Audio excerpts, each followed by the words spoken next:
¿Cuál es el punto de encuentro entre acero, física y arte? Hoy nos alejamos de edificios, buques o puentes, que es a lo que nos remiten los dos primeros conceptos, gracias al ingenio y a la creatividad de personas que lo utilizan para el arte, concretamente para la música. El luthier es el punto de encuentro, esa persona capaz de plasmar en un instrumento musical la capacidad de control de la vibración del metal, es decir, los distintos sonidos. Conocemos el trabajo del grupo musical Crudo Pimento. Su inconfundible sonido es fruto de su espectacular talento y experiencia, pero también de la ciencia. Algunos de los instrumentos que acompañan sus actuaciones están fabricados por ellos mismos. Es su reinterpretación de instrumentos ancestrales traídos al siglo XXI. Hablamos de acústica y de las características del sonido, intensidad, tono y timbre que corresponden a tres magnitudes físicas: amplitud de onda, frecuencia de onda y contenido armónico o forma de la onda.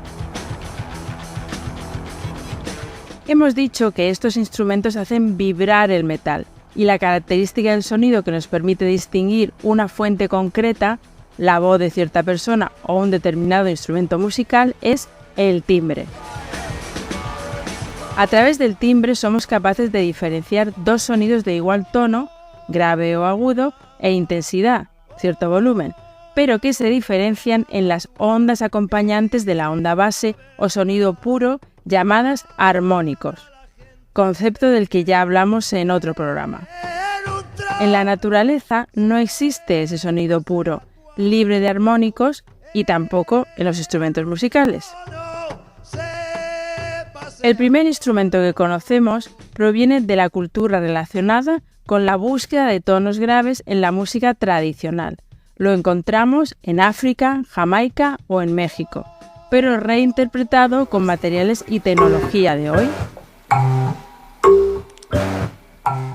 Es un tipo de instrumento idiófono y lamelófono, esto es, su propio cuerpo produce el sonido sin necesidad de cuerdas, membranas o tubos de aire, y está formado por una serie afinada de lengüetas que suenan al ser pulsadas, con un timbre muy reconocible que nos indica que son metálicas. Pero, ¿cómo conseguimos ese sonido grave que buscamos? Ese tono.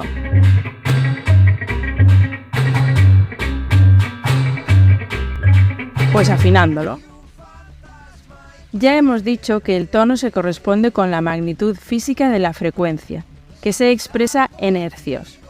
Cuanta más baja la frecuencia, más grave el sonido y mayor la longitud de la onda. Las tres placas de este instrumento están fijadas mediante un puente, una especie de prensa que las sujeta por uno de sus lados, permitiendo las lengüetas más largas o graves o más cortas, agudas, se afina el instrumento al tono que interesa.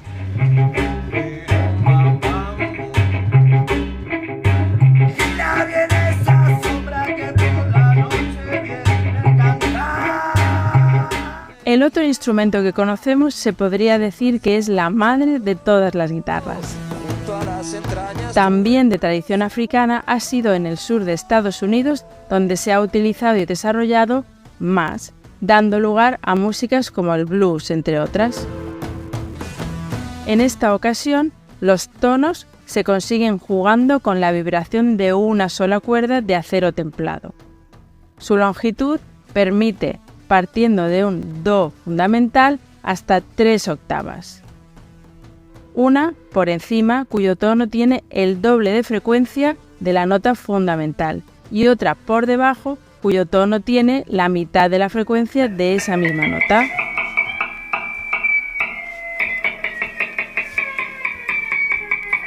Ya tenemos los instrumentos con el tono deseado, pero ahora nos vamos de concierto y queremos que suenen con una intensidad que permita que todos los asistentes los escuchen.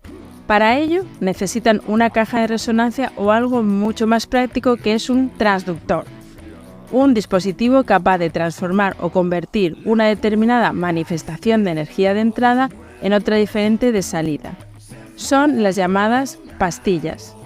unas bobinas de cobre enrolladas en un imán que recogen las vibraciones de las cuerdas, las ondas mecánicas, y las convierten en impulsos eléctricos, señales analógicas que son enviadas a un amplificador. Las pastillas son a los instrumentos lo que los micrófonos son a la voz. La intensidad se mide en decibelios y es conocida comúnmente como volumen. Como curiosidad, la presión sonora del paso de una hoja de libro es de 10 decibelios, mientras que un concierto de rock duro genera unos 100 decibelios. El oído humano experimenta sensación de dolor a unos 140 decibelios y sufre un daño irreversible a los 160. Todo lo que hemos visto y escuchado es el resultado de la observación y el razonamiento, una serie de actividades intelectuales y manuales destinadas a recabar información para resolver un problema, además realizados por personas capaces de generar ideas, ponerlas a prueba, difundirlas y aplicarlas. Yo no sé ustedes, pero a mí todo esto me suena a ciencia.